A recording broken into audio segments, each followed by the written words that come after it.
පළවෙනි ගානේ කියන්නේ ඉස්සරෝම y සමානයි ඍණ 3x ධන 4. y සමානයි ඍණ 3x ධන 4. දෙවෙනි පේපර් එකේ පළවෙනි ගාන. ප්‍රස්ථාරය ඇඳීමට සකස් කළ අසම්පූර්ණ අගේ වගුවක් පහත දැක්වේ. පළවෙනි කොටස කියනවා x සමානයි ඍණ 2 සහ x සමානයි 1 වන විට y හි අගයන් සොයන්න කියලා කියනවා. අපිට ප්‍රස්ථාරයක් අඳින්න වගුවක් දීලා හිස්තැන් පුරවන්න කියලා කියනවා. මුළු වගුවම ඇඳ ඉන්න ඕනේ නැහැ. අපි කරන්නේ ඒ අදාළ හිස්තැන් එකක් හරි දෙකක් හරි තියෙනවා නම් ඒ හිස්තැන් දෙකට අදාළ අවශ්‍ය අගය කීයද කියලා හොයලා දෙන එක විතරයි කරන්නේ. අගය හොයන්නේ ඊළා තියෙන සමීකරණය පාවිච්චි කරලා. මේ සමීකරණේ y තමයි අපි හොයන්න යන්නේ. මොකද y තියෙන තැන තමයි හිස්තැන් දෙකක් තියෙන්නේ. y හොයන්න යනකොට අපි x ට අදාළ අගය මේ සමීකරණයට ආදේශ කරනවා. වෙන වෙනම අවස්ථා දෙකකට ආදේශ කරනවා. මම ලියනවා y සමානයි ඍණ 3 වැඩි කිරීම x වෙනුවට දානවා ඍණ 2. දාන්නේ 4. x වෙනුවට ඍණ 2 දැම්මා. දැන් ඕක සුළු කරලා උත්තරේ ගන්නවා. y සමානයි ඍණයි ඍණයි වැඩි කරද්දි දාන 3 වරක් 2 6යි. දාන 4. 6යි 4යි 10යි කියලා එනවා y. y සමානයි 10යි. ඕන් එකක් හොයාගත්තා. ඊළඟට අනිත් අගේ හොයනකොට ආයෙත් සමීකරණය පාවිච්චි කරනවා.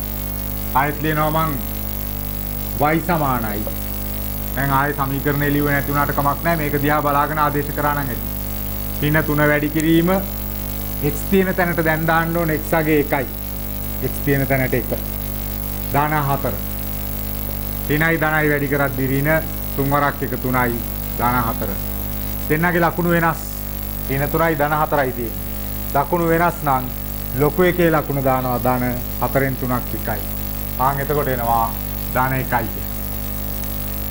කියලා. අදාළ හිස්තැන් දෙකට ගැලපෙන y අගයන් දෙක හොයලා දුන්නා. ඔය විදිහට හොයලා දුන්නාම ඇති වගුව පුරවන්න අවශ්‍යතාවයක් නැහැ. දැන් රෝම ඉලක්කම් 2 කියනවා සුදුසු කණ්ඩාංක තලයක හිත සිටේ ප්‍රස්ථාරය අඳින්න. එතකොට අපි 9 පන්තියේදී අඳින ප්‍රස්ථාර අඳිනකොට ප්‍රස්ථාර කොළ පාවිච්චි කරත් කමක් නැහැ. ප්‍රස්ථාර කොළ නැතුව නිකන් කොට්ටෝල් පොතේ ඇඳත් කමක් නැහැ. කැමති විදිහකට අඳින්න පුළුවන්. මොකද 9 දී එන්නේ අපිට සරල රේඛීය ප්‍රස්ථාරය. ඉරි විදිහට එන ප්‍රස්ථාර විතරයි. ඒ නිසා දැන් අපිට මේ වගුවේ අගයන් බලපුවාම x අගේ ඍණ 2 සිට ධන 2 දක්වා වුණා. එහෙනම් කණ්ඩාංක තලය ඇඳගමු. මේ පැත්තට මැද y අක්ෂය ඇඳා රෝම ඉලක්කම් 2 අපි හදන්නේ y අක්ෂයේ 10 ඉඳලා ඍණ 2ට යනකම් ඕන. එතකොට උඩ පැත්ත 10ට යනකම් ඕන. ගැලපෙන විදිහට බෙදා ගන්න වෙනවා කොලේ. 10 9 8 කොටුවෙන් කොටුව දාගෙන ආව නම් හරි. කොටු රූල් පොතේ හදනවා නම් 7 6 5 4 3 2 1 බිඳුව එන තැන අඳින්න x අක්ෂය. y අක්ෂයේ මැදින් ඇඳලා ඔය විදිහට අංක දාගෙන එන්න බිඳුව එන තැන x අක්ෂය අඳින්න කොටු දෙක දෙක සමාන ගැප් එකක් ගන්න. ඍණ 1 ඍණ 2. ඍණ 2ට යනකම් තිබ්බනම් ඇති. ඊළඟට x අක්ෂයේ එච්චර අවශ්‍ය නැහැ. 1 2 3 4ක් විතර ගමු. ඍණ 1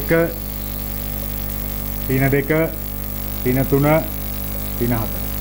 ඕම් කණ්ඩාංක තලය ඇඳා මට කොටු නැති නිසා මම ඔය සමහර තැන්වල ලං වෙලා ඇත් වෙලා වගේ තියෙන්න පුළුවන්. ප්‍රස්ථාර කොලේ හරි කොටු පොතේ හරි අඳිනකොට අදාළ ගැප් එක තියෙන්න අඳින්න. දැන් ඊළඟට ලක්ෂ්‍ය ලකුණු කරන්න යන්න. ලක්ෂ්‍ය ලකුණු කරන්නේ හොඳට බලා ගන්න. වගුව දිහා බලාගෙන ලකුණු කරන්න. x අගේ ඍණ 2ක් වෙද්දි y අගේ 10යි. x අගේ ර්ණ 2 කියන්නේ මෙතන. y අගේ 10ක් වෙන්න ඕන කියන්නේ ඕම ඔය විදිහට පිටක් හරි කතිරයක් හරි දාලා වටේට රවුමක් දාන්න. ඊළඟට x අගේ ඍණ 1ක් වෙද්දි y අගේ 7යි. ඍණ 1ේදී 7යි. ඔමෙන්. ඊළඟට x අගේ බිඳුවක් වෙද්දි y අගේ 4යි. මෙතන. බිඳුව කියන්නේ මෙතන. ඊළඟට x අගේ 1ක් වෙද්දි y අගේ 1යි. මෙතන. x අගේ 2ක් වෙද්දි y අගේ ඍණ 2යි. ඔන්න ඔය වගේ ප්‍රස්ථාරයක් එන්නේ. හරියට කොටු පොතේ හරි සමාන කොටු ගාණක් අරගෙන ඇඳගත්තොත් සරල රේඛීය ප්‍රස්ථාරයක් වෙනවා. කිසිම ලක්ෂයක් එළියට පනින්නේ නැහැ. ක්‍රමිලක්කම් 3 අහන්නේ ඉහත කණ්ඩාංක තලයේ මතම y සමානයි ධනයක රේඛාව ඇඳ. එම රේඛාව හා ප්‍රස්ථාරයේ ඡේදනය වන ලක්ෂයේ කණ්ඩාංක ලියන්න. y සමානයි ධනයක රේඛාව කියන්නේ y අක්ෂයේ ධනයක කියන මේ ලක්ෂය හරහා යන රේඛාව. එහෙනම් මම අදිනවා නිල් පාටින් ඇඳලා පෙන්නන්නම්. y සමානයි ධනයක රේඛාව කියන්නේ ඕංගෝ. ඔක ඇඳලා ඔක ලියන්න y සමානයි ධනයක කියලා. දැන් y සමානයි ධනයක රේඛාව මේ ප්‍රස්ථාරයත් එක්ක ඡේදනය වන ලක්ෂය කියන්නේ මේ ලක්ෂය. ඔය ලක්ෂයේ කණ්ඩාංක ලියන්න කියලා කියන්නේ මේ ලක්ෂයේ x අගය 1යි y අගයත් 1යි. එහෙනම් රෝමි ලක්කම් 3 දාලා කණ්ඩාංක ලියන්න පුළුවන්. මුලින් ලියන්නේ x අගය 1යි, පස්සේ ලියන්නේ y අගය 1යි. 1 1 කියලා ලියන්න පුළුවන් කණ්ඩාංක. ඔය තමයි රෝමි ලක්කම් 3. හතරවෙනි කොටසත් මම ওই ගමන් කියලා දෙනවා. හතරවෙනි කොටස කියන්නේ y සමානයි ඍණ 3x ධන 4. කියන්නේ මේ අපි ප්‍රස්ථාරය ඇඳපු සමීකරණය වෙයි කියන්නේ. සරල රේඛාවට සමාන්තර වූද අන්තක්ඛණ්ඩයේ ධන දෙකද වන සිතේ සමීකරණය ලියන්නේ. y සමානයි ඍණ 3x ධන 4 කියන අපි ඇඳපු රේඛාවට සමාන්තර වෙනවා. ඒ කියන්නේ මේ රේඛාවට සමාන්තර රේඛාවක් වෙනවා. ඊළඟට හැබැයි අන්තක්ඛණ්ඩය කියලා කියන්නේ ප්‍රස්ථාරය y අක්ෂයේ කැපෙන මේ මෙතන. එන්න ඕන 4 නෙවෙයි අපි අඳින එක එන්න ඕන 2 ධන 2 වන සිතේ සමීකරණය ලියන්න. මතක තියාගන්න ඕන වැදගත් දෙයක් තියෙනවා. ප්‍රස්ථාර දෙකක් සරල රේඛීය ප්‍රස්ථාර දෙකක් සමාන්තරයි නම් ඒ සමාන්තර රේඛා දෙකේ අනුක්‍රමණ සමානයි. එහෙනම් මේ අනුක්‍රමණයම තියෙන්න ඕන අපි දැන් ලියන සමීකරණය. එහෙනම් එයාගෙත් y සමානයි ඍණ 3x වෙනසක් නැහැ. හැබැයි අපිට ගානේ කියනවා අන්තක්ඛණ්ඩයේ ධන දෙකක් වෙන්න ඕන කියලා. ඒ නිසා අන්තක්ඛණ්ඩයේ තියෙන ධන 2යි. ඔය තමයි රෝමි ඉලක්කම් 4 අහන සමීකරණය. එතකොට පළවෙනි ගාන ඉවරයි. දෙවෙනි ගාන කියන්නේ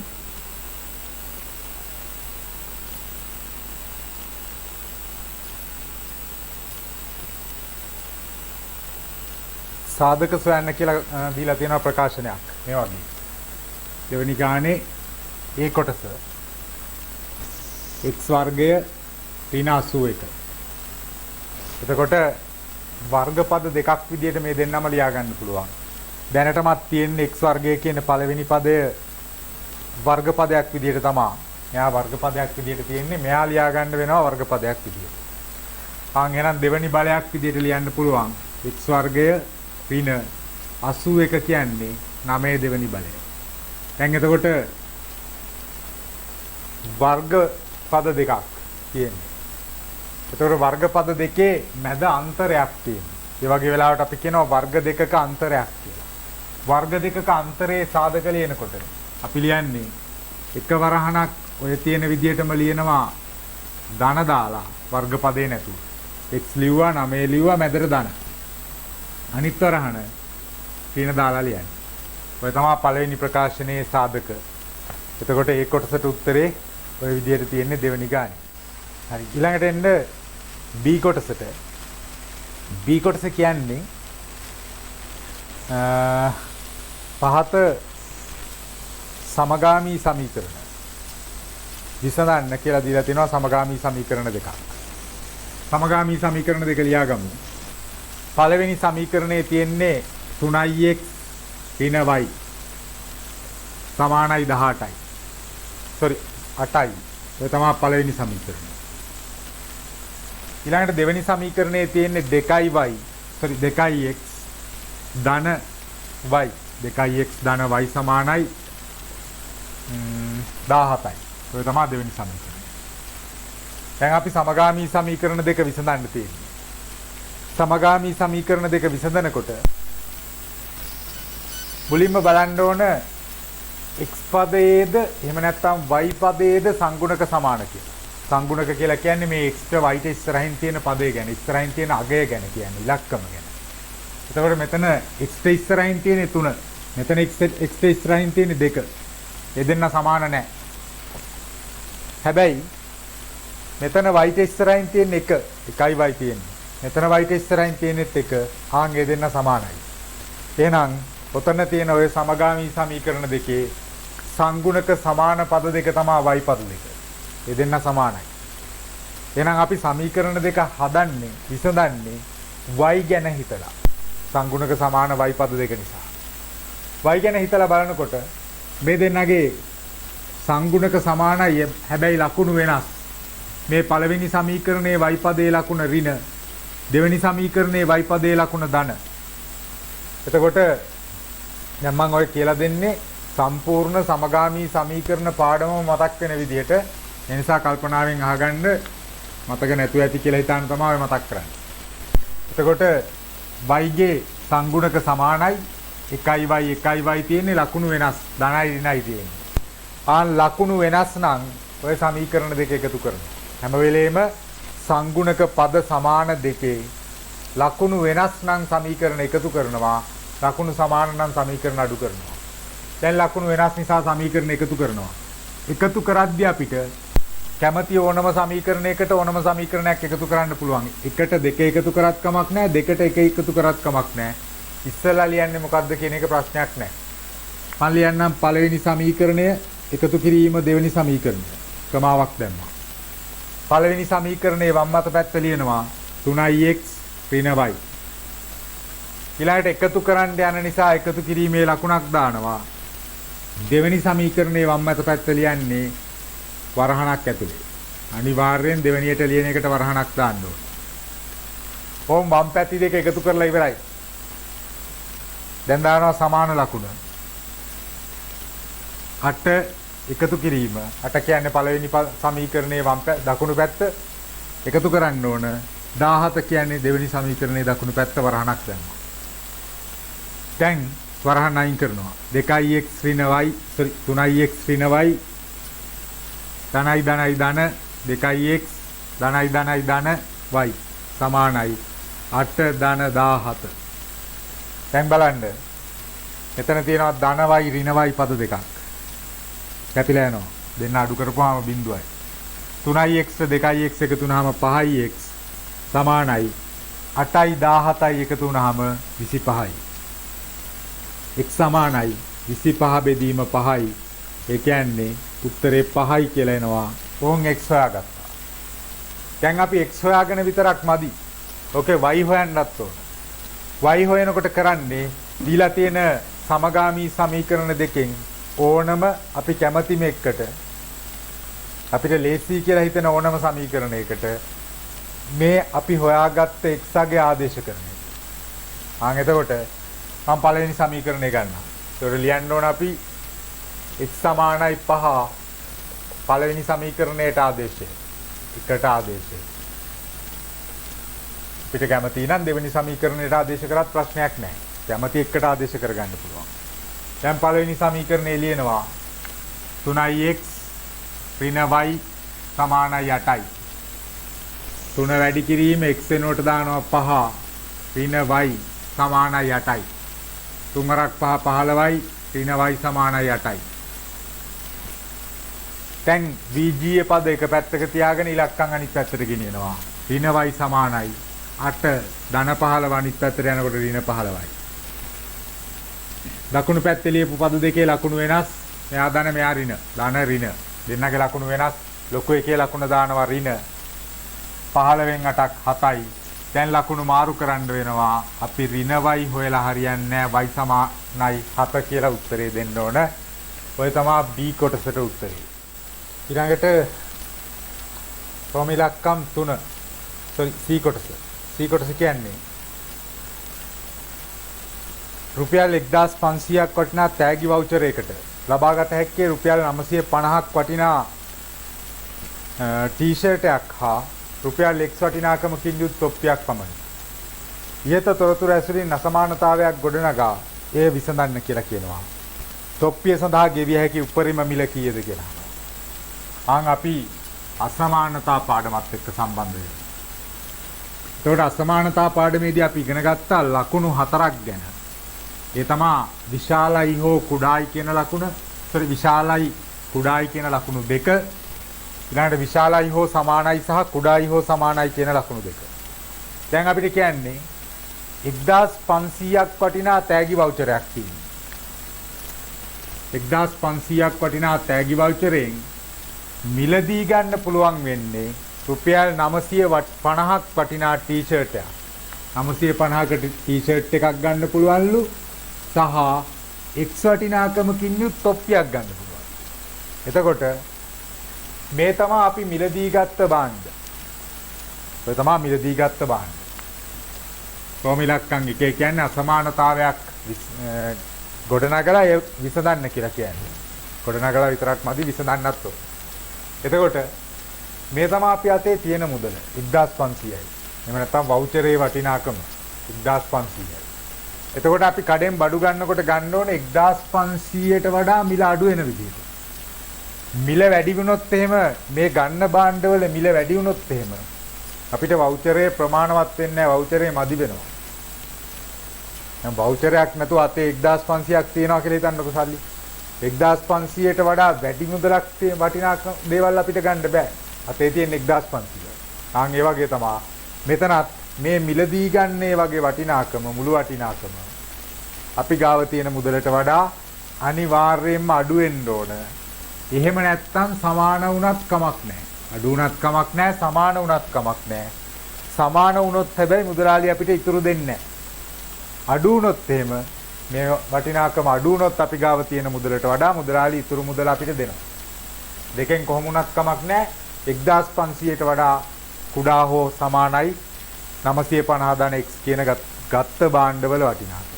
ඕක තමයි අසමානතාවය. දැන් අසමානතාවයේ විසඳනකොට අර පොඩි කාලේ අපි සමීකරණ විසඳුවා වගේ. මේ පැත්තේ 950ක් තියෙනවා. ඒ 950 අයින් කරන්න ඕනේ. මොකද x තනි කරන්නනේ ඕන. මේ x තනි කරගන්න ඕනේ. එහෙනම් මේ පැත්තේ තියෙන 950 ධන 950ක් අයින් කරන්න දෙපැත්තටම දානවා ඍණ 950ක්. කුඩායි හෝ සමානයි ලකුණ එහෙමම දැම්මා. තියෙන සෙට් එක ලිව්වා 950 ධන x ඍණ 950. දැන් මේ පැත්තේ ධන 950යි ඍණ 950යි අඩු කරපුවාම බිඳුවයි කැපිලා යනවා. අඩු කරනවා බිඳුවෙන් බිඳුවක් බිඳුවයි බිඳුවෙන් 5ක් බෑ 10න් 5ක් 5යි. මෙතන තියෙන්නේ 4යි 4න් 9ක් බෑ 14න් 9ක් 5යි. ඔච්චරයි 550යි අඩු කරපුවා. කුඩායි හෝ සමානයි x. ඕක තමයි අසමානතාවයේ විසඳුම. දැන් රෝම ඉලක්කම් දෙකේ අපෙන් අහනවා තොප්පිය සඳහා ගෙවිය හැකි උපරිම මිල කීයද කියලා අහනවා. තොප්පියේ වෙන්න පුළුවන් උපරිම වටිනාකම. එහෙනම් මේ බලන්න. මේකෙන් තමයි තර්ක කරන්නේ. x කියන්නේ තොප්පියේ වටිනාකම. හොඳට අහගන්න. ඔන්න ඔය කොටස තමයි වැදගත්. අසමානතාවය ලියා ගන්න එක ලියාගත්තට පස්සේ විසඳන එක අපි ඔක්කොටම කරන්න පුළුවන්. හැබැයි මේකෙන් තර්ක කරනකොට කල්පනාවෙන් තර්ක කරන්න. x කියන්නේ තොප්පියේ වටිනාකම.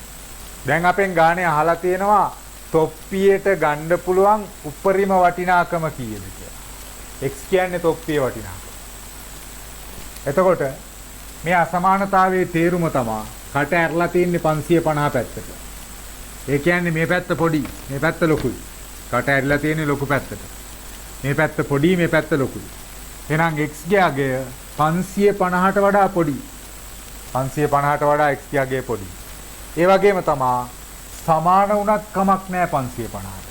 ඒ කියන්නේ x ට ගන්න පුළුවන් අගයන් තමයි ලියන්න එපා අහගන්න. x ට ගන්න පුළුවන් අගයන් තමයි 550 549 548 ඕන් ඔය වගේ 550 හෝ ඊට වඩා අඩු ඕනෑම අගයක් x ට ගන්න පුළුවන්. එතකොට අපෙන් දැන් ගානේ ඇහුවේ x ට ගන්න පුළුවන් උපරිම අගය විදිහට අපි දෙන්නේ මේකේ ලොකුම උත්තරේ රුපියල් 550යි. මම හිතනවා පැහැදිලි ඇති කියලා. x ගේ උපරිම අගය රුපියල් 550යි කියලා. තුන්වෙනි ගාන කියන්නේ මලීසිය කැටයට පළමු දිනේ රුපියල් 50ක්ද දෙවන දිනේ රුපියල් 19ක්ද තුන්වන දිනේදී රුපියල් 23ක්ද ලෙස ආදී වශයෙන් මුදල් දැමීමට අදහස් කරයි. ඇය හතරවන දිනේදී කොපමණ මුදලක් කැටයට දමයිද කියලා අහනවා රෝමිලක්කන් ඉතියි. මම රටාව ලියා ගන්නවා. මලි එයාගේ කැටයට දානවලු මුදල් පළවෙනි දිනේදී රුපියල් 15යි. පළවෙනි දිනේදී රුපියල් 15යි. දෙවෙනි දිනේදී රුපියල් 19යි. හතරක් වැඩි 15ට වඩා. තුන්වෙනි දිනේදී රුපියල් 23යි. 23 කියන්නේ 19ට වඩා හතරක් වැඩි. ඒ කියන්නේ ඔය සංඛ්‍යා රටාව අපිට දීලා තියෙන්නේ 4 එකතු වෙවි යන සංඛ්‍යා රටාවක්. එහෙනම් හතරවෙනි දිනේ දාන කැටයට දාන ප්‍රමාණය හොයන්න පුළුවන් අපිට මේ තුන්වෙනි පදය අවසාන පදය 23 කියන පදය. එයාට හතරක් එකතු කරලා 23යි 4යි එකතු වුනහම 27යි කියලා ගන්න පුළුවන්. ප්‍රෝමිලක්කම් එකට උත්තරේ රුපියල් 27යි. හතරවෙනි දවසේදී දාන්නේ රුපියල් 27යි. ඊළඟට රෝමිලක්කම් දෙකේ කියනවා කැටයට මුදල් දමන රටාවේ සාධාරණ පදේ සොයන්නේ. සාධාරණ පදේ කියලා කියන්නේ n වැනි පදේ. n කීයද කියන එක අපි ඕනෑම අගයක් ආදේශ කරගත්තාම හදාගන්න පුළුවන් වෙන විදිහට උදාහරණයක් විදිහට 5 වෙනි පදේ හොයන්න කිව්වොත් n අගේ 5යි. 10 වෙනි පදේ හොයන්න කිව්වොත් n අගේ 10යි. ඒ වගේ සාධාරණ පදේ කියන්නේ n වැනි පදයට සමීකරණයක් හදන්න කියලා කියන්නේ. n වැනි පදයට සමීකරණය හදනකොට පළවෙනි පාඩමේදී මුලදී තිබ්බේ බලාගන්න. මම ලියනවා පළවෙනි පදේ. අපි ලියනවා පළවෙනි පදේ කියන්නේ T1 term 1 කියලා කියන්නේ T1. පළවෙනි පදේ 15යි. දෙවෙනි පදයට එනකොට 19යි. දැන් ආගන්න. මේ හැම වෙලේම වෙලා තියෙන්නේ 15 19 23 කියනකොට 4 එකතු වෙවි ගිහිල්ලා තියෙනවා. 15 ඉඳලා 19ට යනකොට 4ක් එකතු වෙලා. 19 ඉඳලා 23ට යනකොට 4ක් එකතු වෙලා. එහෙනම් මම මේ පළවෙනි පද දෙක ලියලා බලනවා 4 ගුණාකාර පාවිච්චි කරලා. 4 ගුණාකාර කියන්නේ මෙහෙමයි. 4 වරක් එක දා ගන්නවා පළවෙනි පදේට. 4 වරක් දෙක දා ගන්නවා දෙවෙනි පදේට.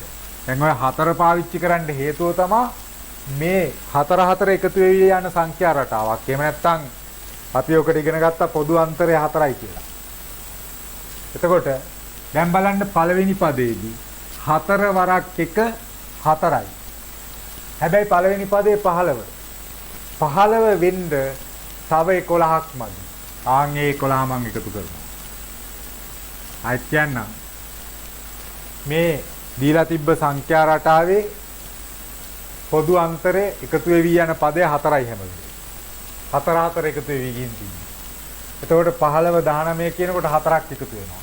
19 23 කියනකොට ආය 4ක් එකතු වෙනවා. ඒ නිසා මම ලියාගත්තා පළවෙනි පදයට 4 වරක් 1. දෙවෙනි පදයට 4 වරක් 2. පහ පහ එකතු වෙවි ගියා නම් 5 වරක් ලියාගන්න. හැබැයි දැන් 4 වරක් තියෙනවා.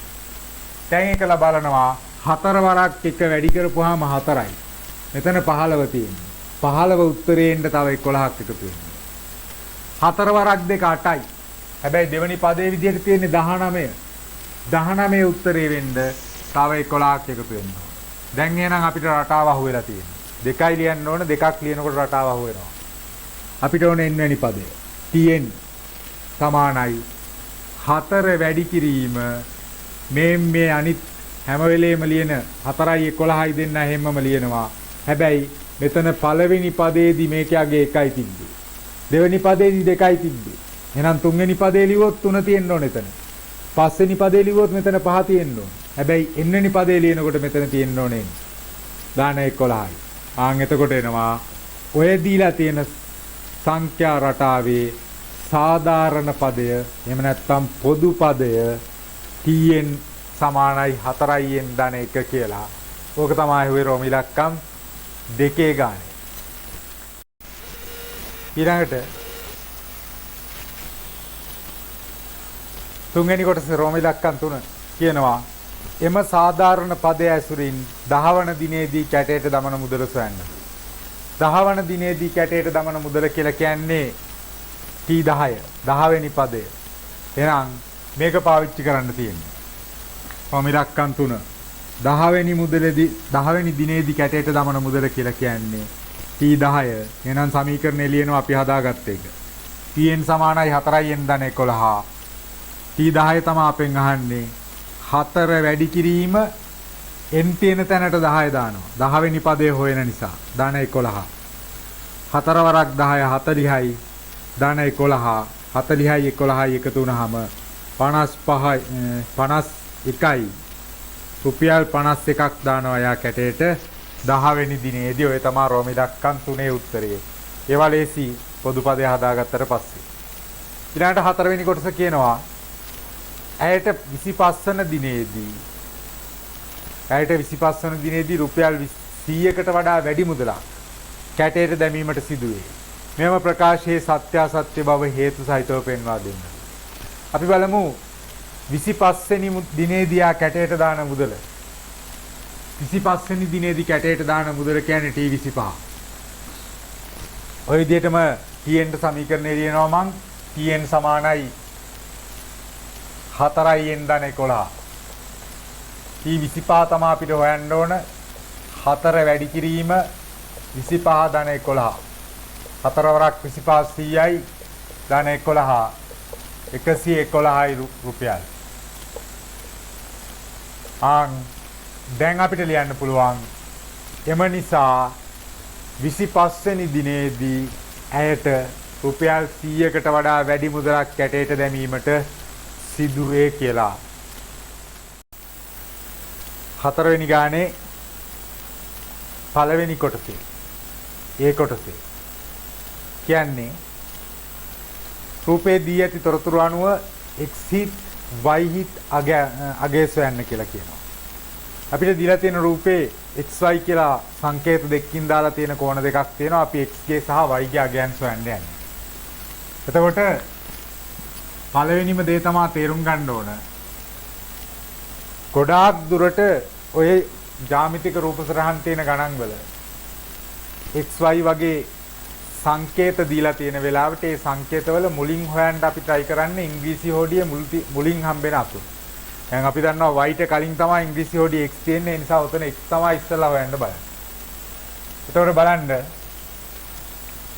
මේ ත්‍රිකෝණය ගත්තොත් ඔය ත්‍රිකෝණය ගත්තොත් ඔය ත්‍රිකෝණයේ මෙතන මේ ලොකු ත්‍රිකෝණය ගැන මම කියන්නේ. ඔය ලොකු ත්‍රිකෝණයේ මෙතන සම්පූර්ණ කෝණයේ අංශක 90යි කියලා දීලා තියෙනවා. එහෙනම් මේ කෝණය 45ක් තිබුණා.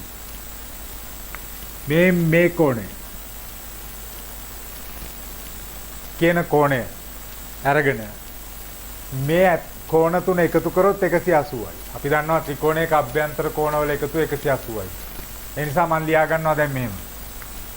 මේ කෝණ දෙකේම එකතු 180යි. සරල රේඛාවක් මත පිහිටිබද්ධ කෝණ. ඒ නිසා මේ පැත්තේ කෑල්ල විතරක් ගත්තොත් 180 ඍණ x. දැන් ත්‍රිකෝණය ඇතුලේ කෝණ තුනම එකතු කරන්න පුළුවන්. 90 එකතු කිරීම මේ උඩ කෝණය ගත්තේ 45 එකතු කිරීම මේ පැත්තේ 180 ඍණ x සමානයි 180යි ත්‍රිකෝණයේ අභ්‍යන්තර කෝණවල එකතු 180ක් නිසා. දැන් මම ඔතනින් x හොයන්න යන්නේ. ඉලක්කම් එකතු කරමු 0.5යි 5යි 5යි 0.5යි 9යි 4යි 13යි 13යි 8යි 21න් එක දෙකක් ඉතුරුයි. 2යි 1යි 3යි 315 ඍණ x සමානයි 180යි. ලේසි වැඩේ තමයි ඍණ x මේ පැත්තට දාන x කරලා ගෙනියන එක. ඉලක්කම මෙහෙට ගෙනවා. 315 ඍණ 180 සමානයි x.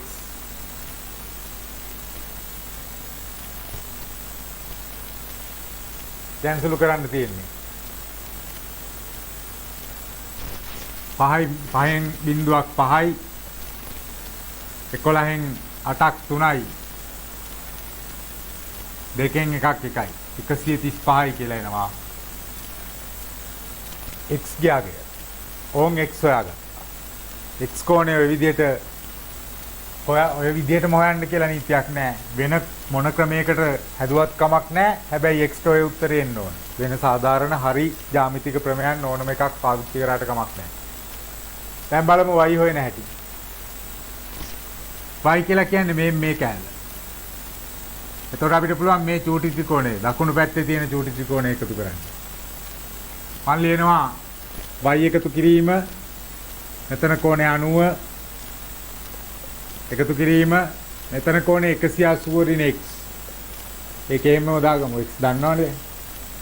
සමානයි 180යි.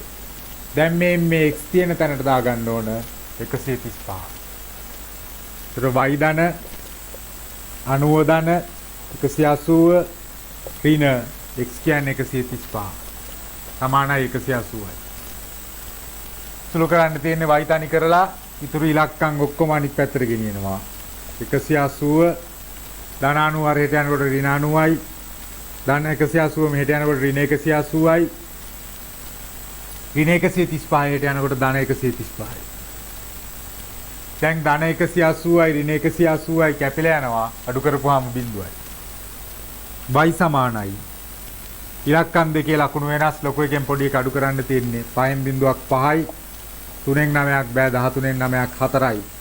y ගේනවා අංශක 45යි කියලා. කොන් ඉවරයි ඒ කොටස. ඊළඟට බලමු අපි හතරවෙනි ගානේ B කොටස කියන්නේ සවිදි බහුවස්ත්‍රයක. දැන් අපි දැනගන්න ඕන සවිදි බහුවස්ත්‍රයක් කියන්නේ මොකක්ද කියලා. සවිදි බහුවස්ත්‍රයක් කියන්නේ පාද සමාන කෝණ සියල්ල සමාන බහුවස්ත්‍රයක්. පාද ඔක්කොම සමානයි එකිනෙකට. ඒ වගේම කෝණත් ඔක්කොම සමානයි. ඒ වගේ බහුවස්ත්‍රයක් තමයි සවිදි බහුවස්ත්‍රයක් කියන්නේ. ඒක තේරුම් නැත්නම් ගාන හදන්න බෑ. කියනවා අභ්‍යන්තර කෝණයක අගේ බාහිර කෝණයක අගේට සමානය. කියන්නේ සවිදි බහුවස්ත්‍රයක් කියන්නේ පාද කෝණ සමාන බහුවස්ත්‍රයක් තියෙනවා. ඒකේ අභ්‍යන්තර කෝණයක අගේ බාහිර කෝණයක අගේට සමානයි. තවම ඉලක්කම් එක කියනවා එහි පාද ගණන සොයන්න එම බහුවස්ත්‍රය හඳුන්වනු ලැබිය හැකි සුවිශේෂී නම ලියන්න කියලා කියනවා. දැන් අපි බහුවස්ත්‍ර පාඩමේදී ඉගෙනගෙන තියෙන දේවල් පාවිච්චි කරන්න වෙන්නේ. හතරවෙනි ගානේ B කොටස කියන්නේ සවිදි බහුවස්ත්‍රයක් තියෙනවලු. ඒ බහුවස්ත්‍රයේ නම මොකක්ද කියලා තමයි අපෙන් අහන්නේ. බහුවස්ත්‍රයක් කියලා විතරයි කියන්නේ. බහුවස්ත්‍රයේ අභ්‍යන්තර කෝණයයි බාහිර කෝණයයි කියන දෙක එකිනෙකට සමානයි. මෙහෙම හිතන්නකෝ. නිකන් උදාහරණයක් විදිහට ත්‍රිකෝණයක් ගත්තොත්. ත්‍රිකෝණයේ බාහිර කෝණය කියන්නේ මේ පැත්තේ කෝණය. අභ්‍යන්තර කෝණය කියන්නේ ওই පැත්තේ කෝණය. එතකොට අපිට තේරෙන්න ඕන මේ ඕනම බහුවස්ත්‍රයක අභ්‍යන්තර කෝණයයි බාහිර කෝණයයි කියන දෙකේ එකතුව 180යි. සරල රේඛාවක් මත පිහිටි බද්ධ කෝණ නිසා. එහෙනම් ඔය කියන හතරවෙනි ගානේ B කොටසේ කියන බහුවස්ත්‍රයේ අභ්‍යන්තර කෝණයත් xලු බාහිර කෝණයත් xලු සමානයි කියලා කියන්නේ. ඔය x ගියාගේ හොයාගත්තා නම් අපිට හිතන්න පුළුවන් මොකද්ද මේ කියලා. එහෙනම් මෙහෙම හිතන්න. පාද n ගානක් තියෙනවා කියලා ගත්තොත්. පාද n ගානක් තියෙනවා කියලා ගත්තොත්. ඉස්සරෝම බලන්න x ගියාගේ හොයන හැටි. මේ කෝණ දෙකේම එකතුව x ධන x සමානයි 180යි. ඔය දැන් බහුවස්ත්‍රය සම්පූර්ණ කරන්න අපි පාද කීයක් තියනවද කියලා දන්නේ නැහැ. මුළු රූපෙම ඇඳ ගන්න බෑ. ඒ නිසා මේ වගේ එක මුල්ලක් විතරයි මම ඔය ඇඳලා තියෙන්නේ. ඒ මුල්ලේ අභ්‍යන්තර කෝණයයි බාහිර කෝණයයි ලකුණු කරලා තියෙනවා. ඔතනින් x හොයන්න පුළුවන්. x x එකතු වුනහම 2x සමානයි 180යි. x සමානයි 180 බෙදීම 2යි. x කියන්නේ අංශක 90යි. අභ්‍යන්තර කෝණයත් අංශක 90යි. බාහිර කෝණයත් අංශක 90යි. අභ්‍යන්තර කෝණය බාහිර කෝණය අංශක 90ක් වෙනකොට අපි බලමු පාද කීයක් වෙනවද කියලා. ඒකට අපි දන්න දෙයක් පාවිච්චි කරනවා. බාහිර කෝණ ඔක්කොගෙම එකතුව අංශක 360යි. ඒක ඕනම බහුවස්ත්‍රයකට අදාළයි. ත්‍රිකෝණයක බාහිර කෝණ ඔක්කොගෙම එකතුවත් අංශක 360යි. චතුරස්‍රයක බාහිර කෝණවල එකතුවත් අංශක 360යි. ඒ කියන්නේ පාද හතරක් තියෙන එකක්. පංචාස්ත්‍රයක බාහිර කෝණවල එකතුවත් අංශක 360යි. පාද පහක් තියෙන එකක්. ඒ වගේ ඕනම එක බාහිර කෝණවල එකතුව 360යි අංශක. එහෙනම් මම ලියනවා පාද සිම්පල් n ගණනක් ඇතනම් පාද සිම්පල් n ගණනක් ඇත්නම් අං බාහිර කෝණ තියෙන්නේ තෙන් ගාණක්මයි. පාද 3යි නම් බාහිර කෝණත් 3යි අභ්‍යන්තර කෝණත් 3යි. පාද 4යි නම් බාහිර කෝණත් 4යි අභ්‍යන්තර කෝණත් 4යි. එහෙනම් පාද n ගාණක් තියෙනවා නම් බාහිර කෝණ n ගාණක් තියෙනවා. එක බාහිර කෝණයකගේ අපි හොයාගත්ත අංශක 90යි. එහෙනම් බාහිර කෝණ n ගාණක් තියෙනවා නම් බාහිර කෝණ ඔක්කොගෙම එකතු 90යි. 90 වරක් එන්නේ. 90 තියෙන කෝණ ගාණෙන් වැඩි කරා. සමාන වෙන්න ඕන අංශක 360ට. ඔතනින් අපිට එන්න හොයන්න පුළුවන් 360 බෙදීම 90යි කියලා කියනවා. බිඳුවට බිඳුව කැපිලා ගියාම 36 9න් බෙදුවොත් 4යි. ආන් එහෙනම් අපි දන්නේ එක්කෙනෙක් ඔය ඉන්නේ. පාද 4ක් තියෙනවා. කියන්නේ චතුරස්‍රයක්. චතුරස්‍රයක් කියන්නේ පාද 4ක් තියෙන එක්කෙනෙක්. අපි දන්නවා වර්ග කීපයක්. ඍජු කෝණාශ්‍රයක් වෙන්න පුළුවන්, සමචතුරස්‍රයක් වෙන්න පුළුවන්, සමාන්තරාශ්‍රයක් වෙන්න පුළුවන්, රොම්බසයක් වෙන්න පුළුවන්. එහෙම නැත්නම් ට්‍රපීසියමක් වගේ එකක් වෙන්නත් පුළුවන්. ඔය මං කියපු පහන ඇරුණාම වෙනත් පාද 4ක් තියෙන වෙන අපිට නම දෙන්න බැරි හැඩතලයක් වෙන්නත් පුළුවන්. එතකොට දැන් මේකේ කියනවා මේ කියපු බහුවස්ත්‍රයේ ගාන පටන් ගන්න තැනම දීලා තිබ්බේ සවිදි බහුවස්ත්‍රයක්. සවිදි කියලා කියන්නේ පාදයි කෝණයි සමානයි. පාද 4 සමාන එක්කනේ. කෝණ 4ත් අංශක 90 ගානේ සමාන කෝණ 4ක් තියෙනවා. එහෙනම් සවිදි කියලා කියන නිසා ඕකට අපිට ලියන්න පුළුවන් සමචතුරස්‍රය කියලා නම. රෝම ඉලක්කම් දෙකේ අහන්නේ නම මොකක්ද කියලා. සමචතුරස්‍රය තමයි ඔය කියන රූපේ නම. හතරවෙනි ගානේ C කොටස කියන්නේ දී ඇති රූපේ AB DE සමාන්තරාශ්‍රය. AB DE සමාන්තරාශ්‍රය. හා ABCD කියලා කියන්නේ මේකේ සමාන්තරාශ්‍රය. වර්ගඵල සමාන වේ ADE ත්‍රිකෝණයේ වර්ගඵලය BDC ත්‍රිකෝණයේ වර්ගඵලයට සමාන බව ප්‍රත්‍යක්ෂ ඇසුරින් පෙන්වා දෙනවා.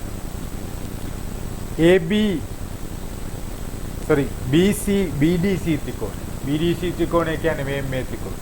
මම ඒක පාට කරන්නම්කෝ කළු පාටින්. ඕන් ওই ත්‍රිකෝණයේ වර්ගඵලය. අපි හදන්නේ 4 වෙනි ගානේ C කොටස.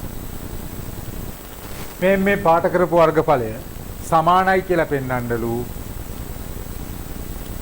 ADE ත්‍රිකෝණයේ වර්ගඵලය. ADE ත්‍රිකෝණය කියන්නේ ඕන් ওই නිල් පාටින් පාට කරපු ත්‍රිකෝණය. දැන් බලන්න මම කරන වැඩි. අපිට ලියන්න පුළුවන් ABDE වර්ගඵලය.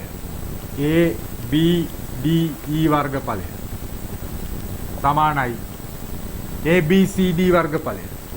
ABCD වර්ගඵලය. ඔක ලියන්න හේතුව ඕක ගානේ දීලා තිබ්බා. ගානේ දීලා තිබ්බ නිසා ලියන්නේ වරහණක් ඇතුලේ දත්තය.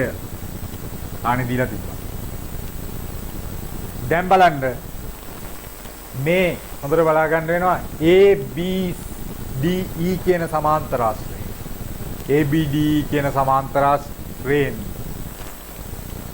ABDE කියන සමාන්තරාශ්‍රය. මේ සුදු පාට ත්‍රිකෝණ කෑල්ල අඩු කරපුවාම එනවා මේ නිල් පාට කෑල්ල. ඒ වගේම ABCD කියන සමාන්තරාශ්‍රයෙන් මෙතන තියෙන සුදු පාට කෑල්ල අඩු කරපුවාම එනවා මේ කළු පාට කෑල්ල. එතකොට කලින්ම දුන්නා සමාන්තරාශ්‍ර දෙක සමානයි වර්ගඵලයෙන් කියලා. ඒ නිසා මම ලිව්වා වර්ගඵල දෙක සමානයි සමාන්තරාශ්‍ර දෙකේ දත්තය. දැන් මේ සුදු පාට කෑල්ල දෙපැත්තෙන්ම අඩු කරනවා. සමීකරණයක් වගේ.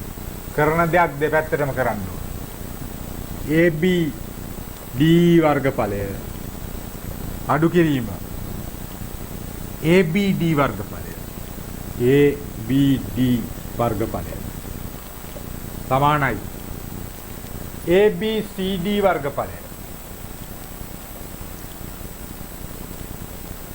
අඩු කිරීම ABD වර්ගඵලය. දැන් බලා ගන්න. ABD වර්ගඵලය. ABD කියලා කියන්නේ මේ පැත්තේ වර්ගඵලය. ඔය සුදු පාට ත්‍රිකෝණය අඩු කරපුවාම එනවා නිල් පාටින් පාට කරපු ත්‍රිකෝණය. ඒ කියන්නේ AED වර්ගඵලය. සමානයි. ඊළඟට මේ සමාන්තර රාශියේ ABCD වර්ගඵලය. සුදු පාට ත්‍රිකෝණය අඩු කරපුවාම එනවා කළු පාටින් පාට කරලා තියෙන ත්‍රිකෝණය. ඒකේ නම DBC වර්ගඵලය. ඔක තමයි පෙන්වන්න තිබ්බේ. හදමු. පස්වෙනි ගානේ කියන්නේ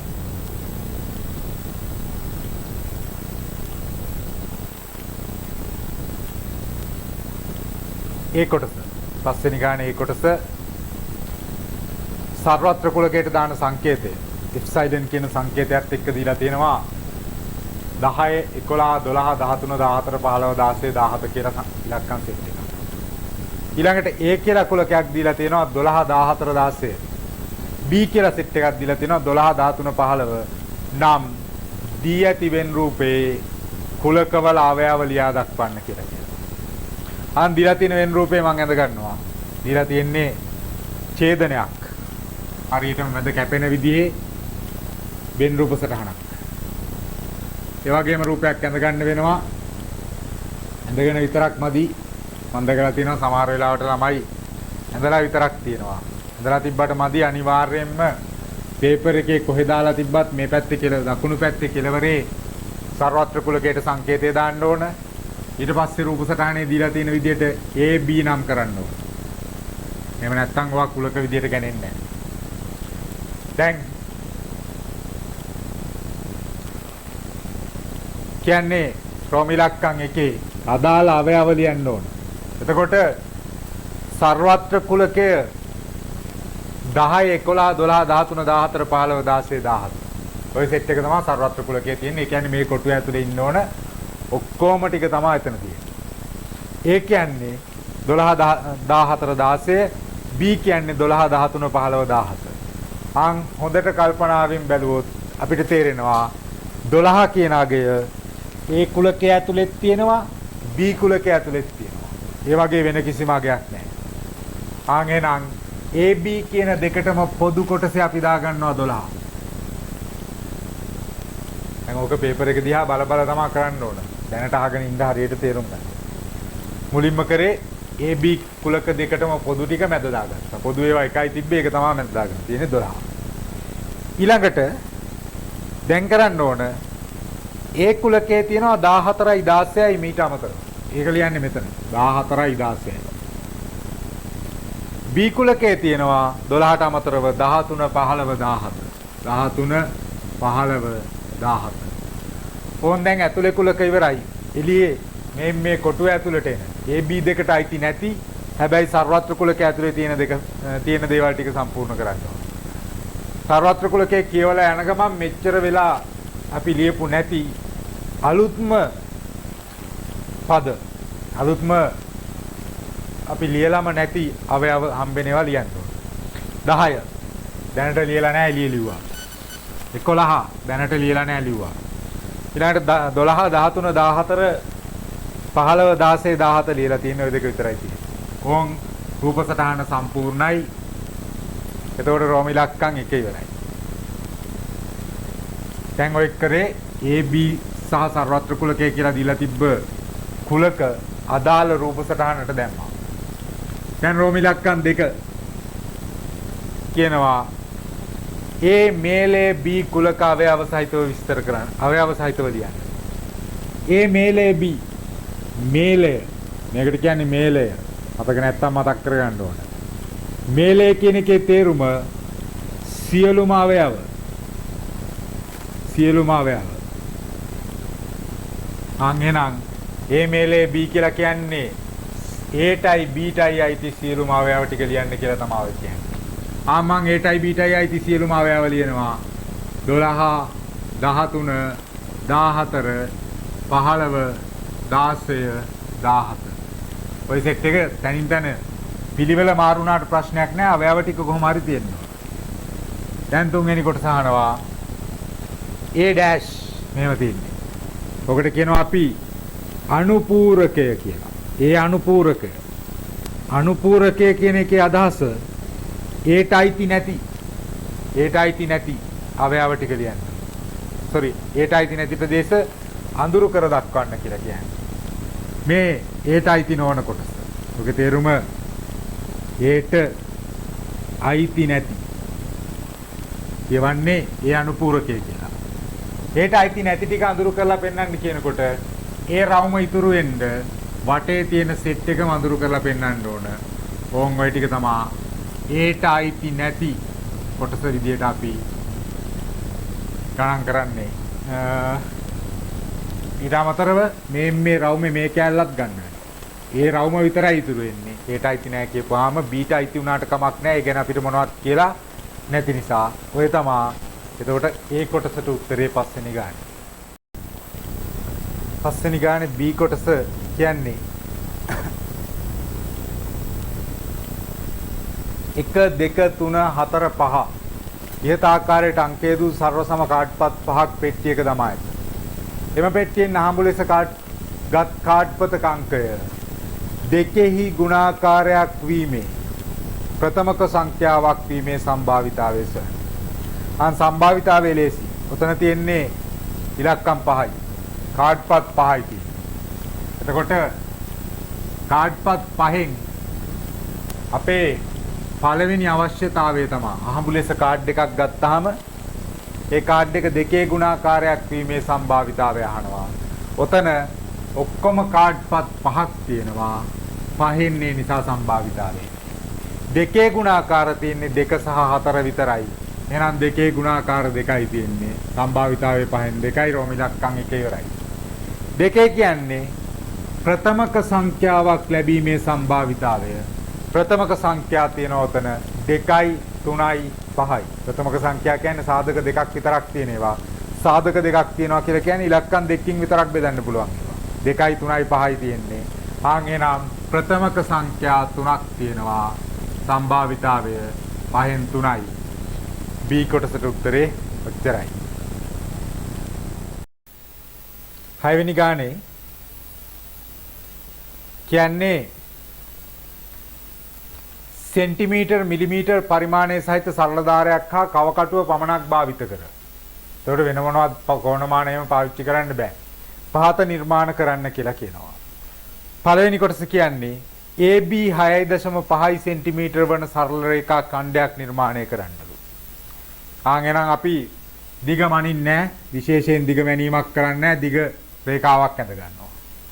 රේඛාවක් ඇඳලා පොඩි සලකුණක් දා ගන්නවා. ওই රේඛාවේ නම අපිට ගානේ දීලා තියෙන්නේ AB කියලා. ඔතන ඒ දා ගන්නවා. ඊට පස්සේ කව කට්ටට ගන්නවා 6.5 සෙන්ටිමීටර් දුරක්. අරගෙන ඒගේ කව කට්ට තියලා මේ පැත්ත කපනවා. B. ඕන් AB රේඛා ඛණ්ඩය ඉවරයි.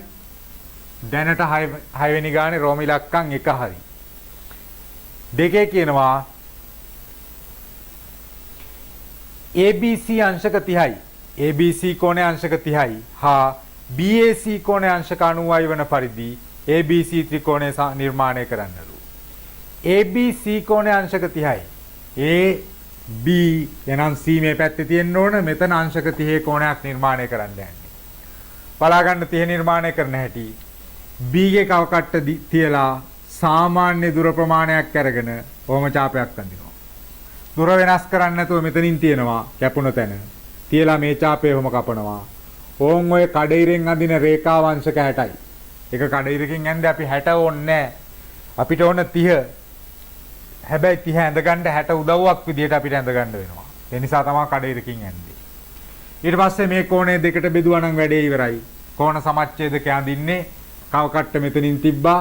තියලා මෙහෙට චාපයක් අඳිනවා. මෙතනින් තියලා මෙහෙට අඳිනවා. ඕන් ඔය කැපුණ තැන හරහා ඇඳහම වැඩේ හරි මේ කෝණය අංශක 30යි. ඊළඟ කතාව බලන්න. දැන් 30 ඇඳා.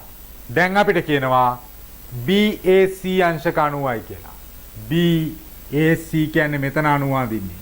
90 අඳිද්දි නිකන් ඔහම අයින් එක අඳින්න බෑ. මේ රේඛාව ටිකක් මෙහෙට දික් කරනවා. දික් කරලා ඒකේ කව කට්ට තියෙනවා. තියලා මේ පැත්තයි කපා ගන්නවා. මෙතන තියලා ටිකක් දිග වැඩි කරාට කමක් නැහැ. මේ හරියයි මෙතන තියලා මෙහෙටයි කපනවා. ඕන් වැඩේ ඉවරයි මේක 90යි. මේ තමයි C එතකොට. ඔය රේඛා දෙක කැපුණ තැන. ඊළඟට කියනවා BC පාදයේ ලම්බ සමච්ඡේදකේ නිර්මාණය කරන්නලු. BC පාදය කියන්නේ මේ BC පාදය මේක. ඔකේ ලම්බ සමච්ඡේදකේ අඳිනකොට B ගේ කව කට්ට තියෙනවා දිග භාගයකට වඩා ටිකක් දිග වැඩි කරලා මෙහෙටයි කපනවා. C ගේ තියලා මෙහෙටයි කපනවා. ඕන් ඔය කැපුණු තැන් දෙක හරහා රේඛාව ඇඳාම ඔය තමයි ලම්බ සමච්ඡේදකය. ඊළඟට කියනවා ලම්බ සමච්ඡේදකය හා BC පාදයේ ඡේදනය වන ලක්ෂය D ලෙස නම් කරන්නලු. මේ මෙතන D කියලා දාන්නලු ලම්බ සමච්ඡේදකයයි BC පාදයයි කැපෙන තැන ඡේදනය වෙන තැන. ඊළඟට කියනවා D කේන්ද්‍රයේද DC අරේද වන වෘත්තය නිර්මාණය කරන්නලු. D කේන්ද්‍රය DC අරය වන වෘත්තය නිර්මාණය කරොත් D ගේ කව කට්ට තියලා C ට දික් කරලා ඕන් ඔහම රවුම අදින්න ඕන. හරියට ඇන්දොත් අනිවාර්යයෙන්ම ඔය ABC කියන ලක්ෂ තුන හරහාම යන රේඛාව යන වෘත්තයක් එන්න ඕන. ඕක තමයි 6 වෙනි ගානේ නිර්මාණ පියවරවල් ටික. 7 වෙනි ගාන කියන්නේ එක්තරා වෙළඳසැලක මාසයක් තුල අලෙවි වූ සහල් ප්‍රමාණය පිළිබඳ තොරතුරු පහත සංඛ්‍යාත ව්‍යාප්තිය දැක්වේ. සහල් ප්‍රමාණය කිලෝග්‍රෑම් වලින් දීලා තියෙනවා, දින ගණන දීලා තියෙනවා. කියනවා රෝම ඉලක්කම් 1 ඉහත සංඛ්‍යාත ව්‍යාප්තියේ පරාසය සොයන්නලු. අං දීලා තියෙන සංඛ්‍යාත ව්‍යාප්තියක පරාසය කියලා කියන්නේ. පරාසය කියන්නේ උපරිම අගයෙන් අවමාගය අඩු කරන්න ඕන. උපරිම අගය අඩු කිරීම අවමාගය. උපරිම අගය ඔය වගෝ දිහා බැලුවොත් අපිට තේරෙනවා. උපරිම අගය 55යි. හාල් කිලෝ 55යි උපරිමේ විකුණලා තියෙන්නේ. අඩුම අගය 50යි. ආන් එහෙනම් පරාසය කියන්නේ 55 අඩු කිරීම 50. ඒ කියන්නේ කිලෝග්‍රෑම් 5ක තමා පරාසය තියෙන්නේ. ඔච්චරයි රෝම ඉලක්කම් 1ට. දෙකේ කියනවා දින කාල විකරණ ලද සහල් ප්‍රමාණයේ මධ්‍යන්නේ ආසන්න කිලෝග්‍රෑමයට සොයන්නලු. මධ්‍යන්නේ ආසන්න කිලෝග්‍රෑමයට සොයනකොට අපි පොඩි වැඩක් කරගන්න ඕන. වගුවක් ඇඳ ගන්න වෙනවා. පළවෙනි එකේ දාන්නේ අපි සහල් ප්‍රමාණය. සහල් ප්‍රමාණයට අපි ගන්නවා x කියලා. ඊළඟට ගන්නවා දින ගණන. දින ගණන f කියලා ගන්නවා. වගුව මතක තියාගන්න ඕන. ඊළඟට අවසානයේට ගන්නවා fx කියලා එකක්. fx කියන්නේ මේ තීරුවයයි ගුණ කරපුවාම එන එක අලුත් දෙයක් නෙවෙයි. ඕන් ඔය වගේ වගුව හදා ගන්න වෙනවා.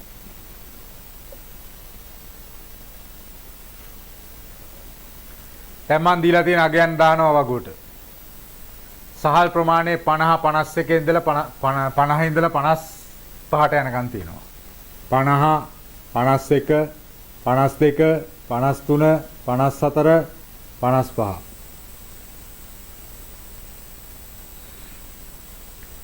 දින ගණන වගුවේ බලලා දාන්නේ. වගුවේ දීලා තියෙන අගයන් 2යි 5යි 7යි 8යි 5යි 7යි 8යි 5යි 3යි. දැන් මං ඔය කරන්නේ 아무තු දෙයක් අලුත් දෙයක් නෙවෙයි. මේ සහල් ප්‍රමාණය සහල් කිලෝග්‍රෑම් 50 ගානේ දවස් දෙකක් විකුණනවා කියලා කියන්නේ 50 ඒවා දෙකයි විකුණලා තියෙන්නේ මුළු සහල් ප්‍රමාණය. ඒ දවස් දෙක ඇතුලේ 50 ඒවා දෙකක්. ඒ කියන්නේ මේ fx කියන තීරුවෙන් එන්නේ අදාළ දවස් දෙකේ විකුණලා තියෙන මුළු හාල් ප්‍රමාණය. අවසාන එකේ ගත්තොත් 55 ගානේ දවස් 3ක් විකුණලා තියෙනවා. 55 ඒවා 3කින් එනවා අදාළ සහල් ප්‍රමාණය. හරි වැඩි කරගන්න තියෙන්නේ 50 සරක් දෙක 100යි.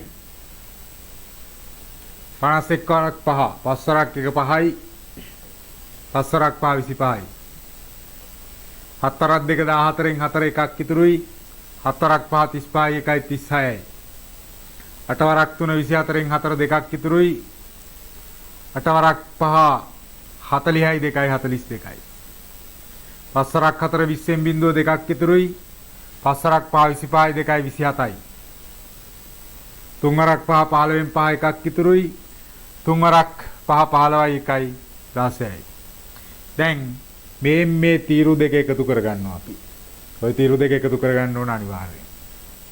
F තීරුවේ එකතුව 2යි 5යි 7යි 7යි 7යි 14යි 14යි 8යි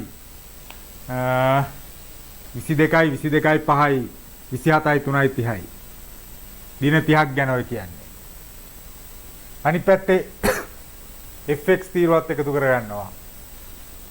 5යි 4යි 9යි 9යි 4යි 13යි 13යි 5යි 18න් 8 එකක් ඉතුරුයි.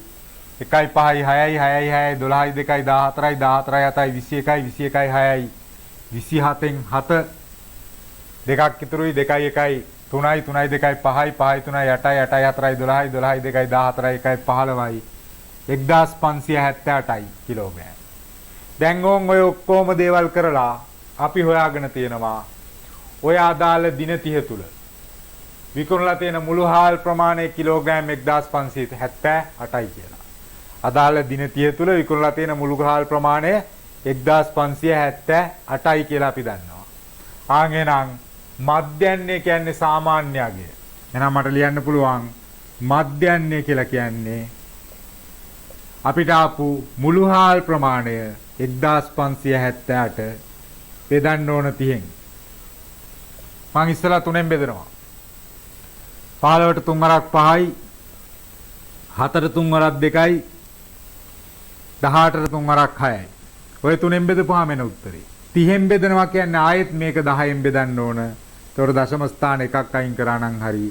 ඕන් දවසකට විකුණලා තියෙන හාල් කිලෝග්‍රෑම් ගණන ආසන්න වශයෙන් ගත්තොත් ඒ කියන්නේ මධ්‍යන්‍යගේ ගත්තොත් ඔච්චරක් එනවා. දැන් අපෙන් උත්තරය අහන්නේ ආසන්න කිලෝග්‍රෑමයට. ආසන්න කිලෝග්‍රෑමයට අහන නිසා මේක උත්තරේ විදියට තියන්න එපා. 52.6 කියලා කියන්නේ ආසන්න වශයෙන් 53යි කිලෝග්‍රෑම් කියලා තියන්න පුළුවන්. 53ට තමයි ලං වෙන්නේ. පොන් මධ්‍යන්නේ හොයලා ඉවරයි. දැන් රෝම ඉලක්කම් 3 කියනවා සහල් කිලෝග්‍රෑම් එකක මිල රුපියල් 120ක් නම් එම මාසය තුල සහල් විකිණීමෙන් ලද ආදායම සොයන්න. එක දවසකට හොඳට අහගන්න ඕන දේ තමයි රෝම ඉලක්කම් 3. එක දවසකට සාමාන්‍යයෙන් හාල් කිලෝ 53ක් විකුණනවා. ඔය එක දවසකට. එතකොට එක දවසකට විකුණන්නේ 53ක් හාල් කිලෝ. ඒ වගේ දවස් 30ක් මෙතන තියෙනවා. මාසය තුල අහන්නේ. එහෙනම් එක දවසකට හාල් කිලෝග්‍රෑම් 53 ගානේ මාසෙකට ඒ වගේ 30ක් විකුණනවා.